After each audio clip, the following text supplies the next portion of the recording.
I just have one final question for you about your candidates and the Asian American community, and maybe you could kind of weave that into your closing statements as well, and I'll go ahead and give you the first closing statement / response to this question.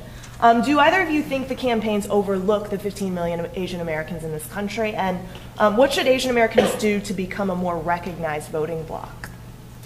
I think Senator McCain has a strong record fighting for equal opportunity for all Americans.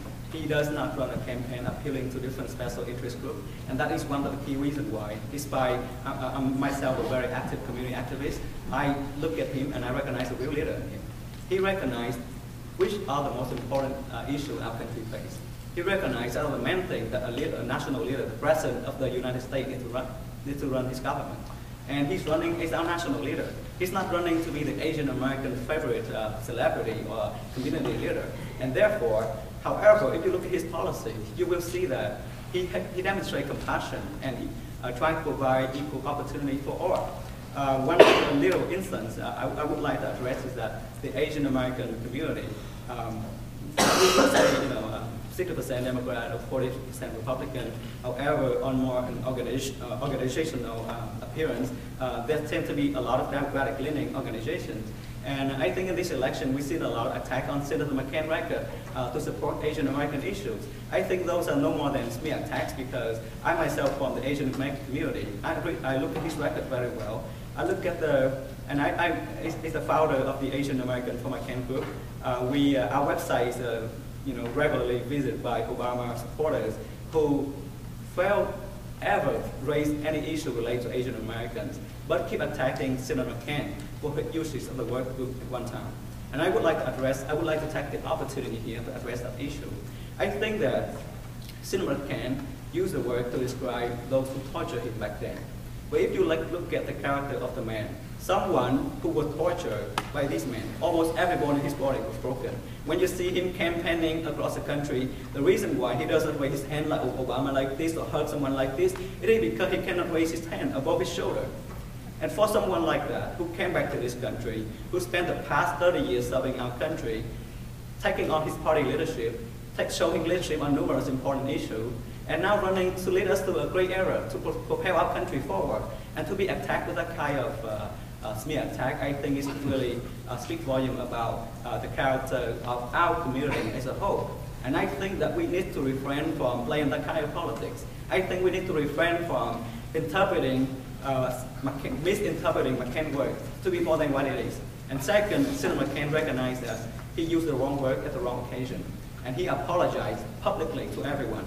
However, for the past 7-8 years, that cashmere tactic has been employed by many Asian American Democrats. And I think it is time that you should look at how a man like Senator McCain forgave those who tortured him, went all the way to Vietnam to normalize relations among the two countries.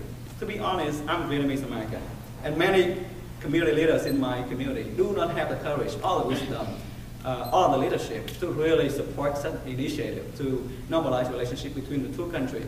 But Senator McCain see that, and he prayed against all these barriers to go all the way and forgive those who torture him.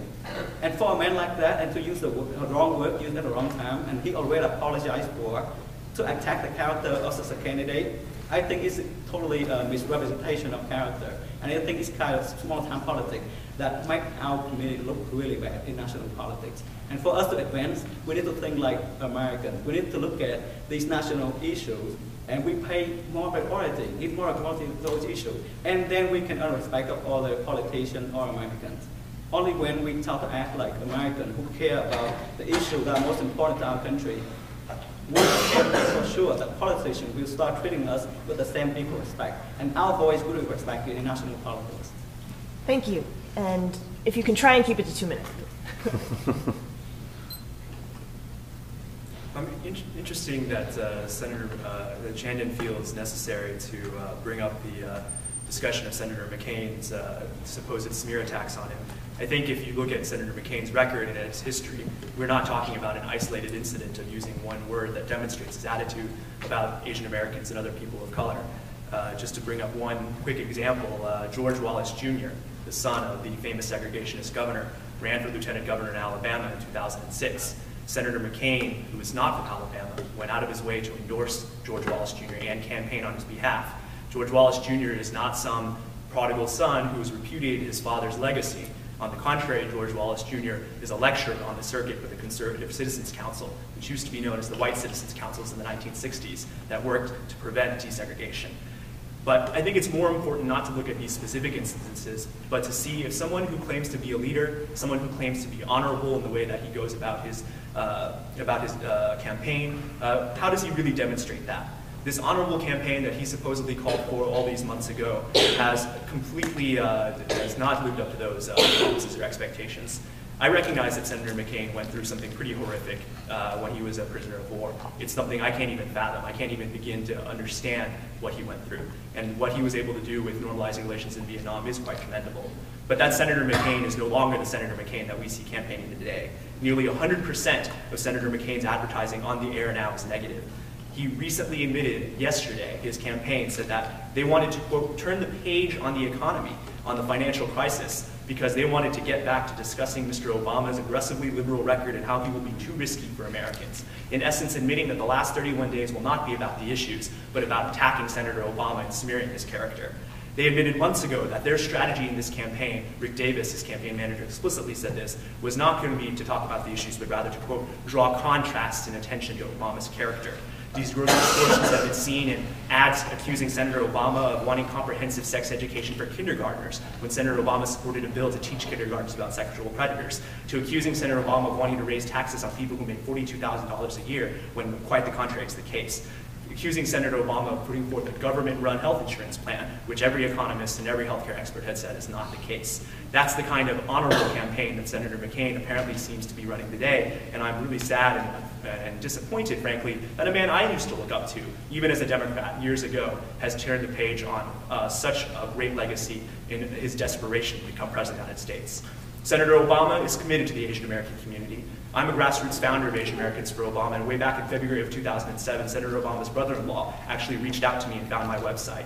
From the very beginning, they wanted to make sure that not only the Asian American community would be a focal point of this campaign, but the true grassroots Asian Americans. This wasn't about just going around and signing up leaders for lists, signing up community leaders and elected officials and parading them around at press conferences. This was about finding people like me, some 28-year-old guy sitting in his parents' kitchen in Texas who decided to make a website on his laptop, and bringing us into the process. And that's ultimately what Senator Obama's campaign is about. For all of us, for Asian Americans, for young people, for people of every color and every background, it's about including us in the process and making sure that we take responsibility for this government. Senator Obama said this campaign isn't just about him. It's about all of us and the change that we demand, because we are no longer willing to accept a government that does the things that it does without any of us standing up and doing something about it.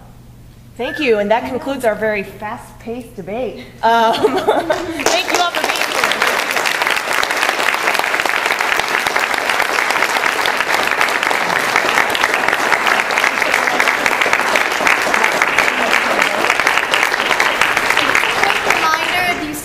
Not registered to vote, you can still register to vote to the left over here before you exit. Okay? Thank you, everybody. Thank you, guys. Thank you. Do we have the big hand for our moderator, Elisa?